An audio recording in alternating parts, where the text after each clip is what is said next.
Siapkan posisi yang nyaman, karena cerita ini panjang, emosional, dan penuh pelajaran. Ini adalah kisah tentang sebuah nama yang dulu begitu perkasa, begitu dominan, sampai rasanya mustahil untuk tumbang. Sebuah nama yang bagi banyak dari kita bukan sekadar merek, tapi bagian dari masa kecil, masa remaja, dan memori hidup.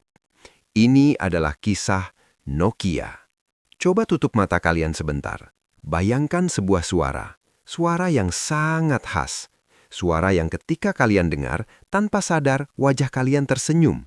Nada dering itu, kalian pasti tahu, seketika di kepala kalian muncul bayangan sebuah benda, mungkin berat, mungkin tebal, layarnya kecil, hitam putih, atau sudah berwarna tapi masih kaku. Tombolnya keras, bunyinya klik-klik, dan rasanya mantap saat ditekan. Bagi jutaan orang yang tumbuh di tahun 90-an dan awal 2000-an, suara itu adalah soundtrack kehidupan. Itu adalah suara ketika pacar mengirim SMS, suara ketika bapak menelepon dari kantor, suara yang menandakan bahwa kalian punya HP, dan itu artinya kalian gaul pada zamannya. Dulu, memegang Nokia bukan sekadar memegang ponsel, itu adalah simbol status. Kalau kalian punya Nokia Communicator, orang-orang tahu kalian bukan orang sembarangan. Kalau kalian punya Nokia seri N, kalian dianggap anak paling update di tongkrongan. Nokia adalah raja. Bukan raja kecil, tapi raja dunia. Pada puncak kejayaannya, Nokia menguasai lebih dari 40% pasar ponsel global. Artinya, hampir setengah dari seluruh manusia di bumi yang punya ponsel menggunakan Nokia. Mereka begitu besar, begitu berpengaruh, sampai ada pepatah terkenal. Nokia adalah Finlandia, dan Finlandia adalah Nokia. Tapi hari ini coba kita lihat sekeliling. Di kantong anak-anak muda sekarang, apa yang mereka pegang? iPhone, Android, Samsung, Xiaomi. Nama Nokia paling banter jadi bahan meme. HP tahan banting, HP buat dilempar, HP buat palu. Pertanyaannya sederhana tapi menyakitkan. Kemana perginya sang raja? Bagaimana mungkin perusahaan sebesar Nokia bisa jatuh sedalam ini? Untuk memahami kejatuhan Nokia, kita harus mundur sangat jauh ke belakang, bahkan sebelum kata ponsel pernah ada di dunia ini. Tahun 1865, di tepi sungai Tamerkoski, Finlandia Barat Daya, seorang insinyur pertambangan bernama Fredrik Idestam mendirikan sebuah pabrik. Bukan pabrik teknologi, bukan pabrik elektronik. Ia mendirikan pabrik penggilingan bubur kayu untuk membuat kertas. Ya, Nokia dulunya adalah tukang kertas. Nama Nokia sendiri diambil dari sungai terdekat, Nokian Virta. Selama puluhan tahun, Nokia hidup sebagai perusahaan industri tradisional.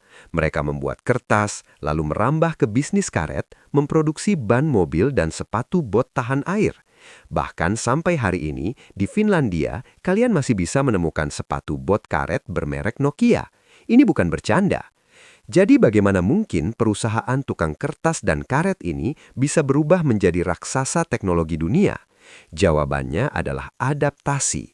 Pasca Perang Dunia Kedua, Nokia mulai berekspansi. Mereka mengakuisisi perusahaan kabel, lalu perusahaan elektronik. Perlahan, arah bisnisnya mulai berubah.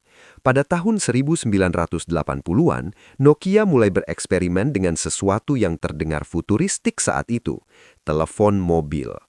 Telepon mobil pertama Nokia bukanlah sesuatu yang bisa kalian masukkan ke saku. Bentuknya seperti koper kecil, beratnya hampir 10 kilogram. Namanya Mobira Senator. Harganya sangat mahal, dan penggunanya hanya orang super kaya, pejabat, atau militer.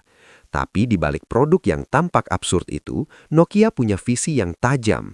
Mereka melihat masa depan di mana manusia bisa berkomunikasi tanpa kabel dimanapun dan kapanpun.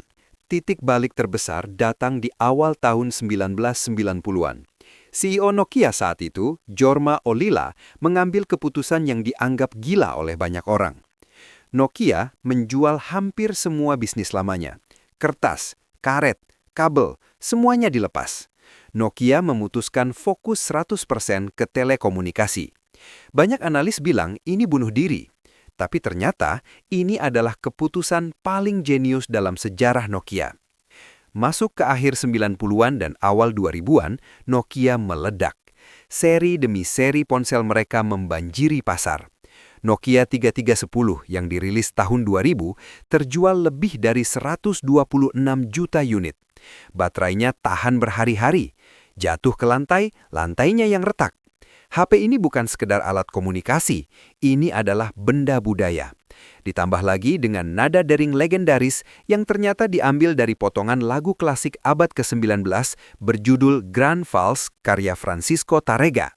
3 detik nada itu menjadi suara yang paling sering didengar di planet bumi, mengalahkan lagu-lagu The Beatles dan Michael Jackson.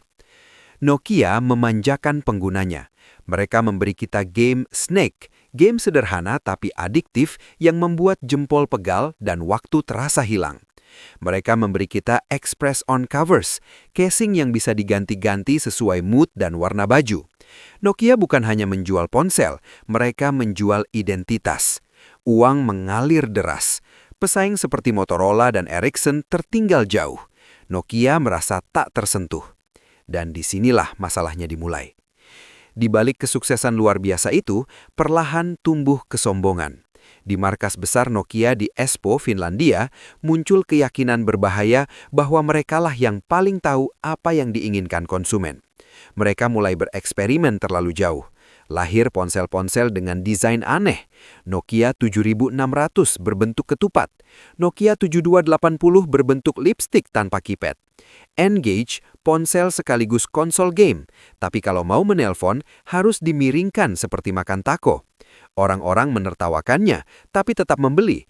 Karena itu, Nokia. Dan itu justru memperkuat ego mereka. Di balik hardware, Nokia punya satu tulang punggung bernama Symbian. Di awal 2000-an, Symbian adalah sistem operasi smartphone paling canggih. Bisa multitasking, bisa install aplikasi, bisa email. Seri Nokia N seperti N70, N73, dan N95 adalah raja multimedia. Tapi Symbian punya penyakit kronis. Kodenya rumit, sulit dikembangkan, dan makin lama makin lambat. Virus merajalela, pulsa tersedot, HP mendadak error. Tapi Nokia terus memaksakan Symbian, menambal di sana-sini, alih-alih mengganti total. Sementara itu, di luar sana, dunia berubah. Tahun 2007, Steve Jobs naik ke panggung dan memperkenalkan iPhone. Layar sentuh penuh, tanpa keypad, internet yang benar-benar seperti komputer. Reaksi petinggi Nokia? Mereka tertawa.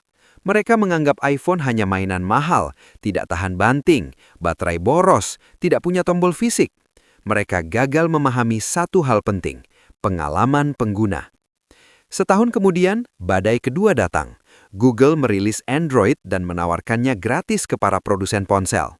Nokia menolak dengan sombong. Mereka merasa Symbian sudah cukup. Mereka percaya bisa membangun ekosistem sendiri. Tapi toko aplikasi mereka berantakan, lambat, sepi. Sementara App Store dan Play Store tumbuh pesat. Di dalam tubuh Nokia sendiri, sebenarnya ada harapan. Insinyur tahu Symbian sudah usang. Mereka mengembangkan sistem operasi baru berbasis Linux bernama MiGo. Nokia N9 adalah buktinya. Desain indah, gestur swipe mulus, visioner. Tapi manajemen panik. Mereka ingin solusi instan. Masuklah Stephen Elop, CEO baru dari Microsoft. Ia menulis memo terkenal berjudul Burning Platform. Nokia diibaratkan berdiri di atas anjungan minyak yang terbakar, harus lompat atau mati. Semua orang berpikir Nokia akan lompat ke Android, tapi tidak. Elop memilih Windows Phone, keputusan yang hingga hari ini dianggap sebagai paku terakhir di peti mati Nokia. Lahirlah Nokia Lumia. Secara hardware, cantik, kameranya luar biasa. Tapi softwarenya miskin aplikasi. Konsumen frustasi, penjualan anjlok. Tahun 2013, Nokia menjual divisi ponselnya ke Microsoft. Sang raja resmi runtuh. Hari ini, Nokia masih hidup, tapi bukan sebagai raja ponsel. Mereka fokus di infrastruktur jaringan. Kisah Nokia mengajarkan satu pelajaran mahal. Dalam teknologi tidak ada yang abadi. Terlambat beradaptasi, sebesar apapun kamu akan tumbang. Itu dia ulasan lengkap untuk hari ini. Jangan lupa untuk dukung terus channel ini dengan cara like, share, dan subscribe. Terima kasih banyak sudah meluangkan waktu nonton video Bedah Tekno. Saya Faiz, sampai jumpa di pembahasan berikutnya.